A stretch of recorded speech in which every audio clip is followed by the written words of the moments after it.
Birinci Avropa oyunlarının məşəli Tərtərdən sonra Yevlağa gətirildi. Sambo üzrə yığma komandanın üzvü Aslan Mirzəyev rayon sakinlərinin alqış sədaları altında məşəli qəbul edərək nəzərdə tutulan marşrut üzrə hərəkətə başladı. Sakinlər məşəlin rayon ərazisinə gətirilməsini böyük sevinç və coşqu ilə qarşıladılar. Yevlağı kimi bu günlərmə bu alovun, bu məşəlin Yevlaqda yandırılması üçün böyük qürüz keçirir. Belə günlərimiz çox olsun. Təbrik edirəm bütün respublikamda, rayonumuzu hamısını təbrik edirəm belə gün bayram münasibəti ilə. 10 məşəlçi 3 kilometrə yaxın məsafədə məşəli növbə ilə bir-birinə ötürərək Ceyhun Mustafayev küçəsi və Heydər Əliyev prospekti ilə hərəkət edərək şəhərin mərkəzi meydanına gəldilər.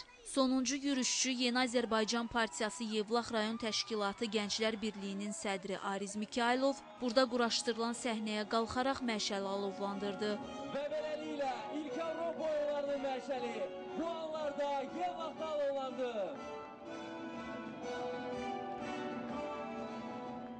Birinci Avropa oyunlarının məşəlindən od alan çıraq isə mərasim iştirakçılarının alqışları altında rayon ictimaiyyətinə təqdim edildi.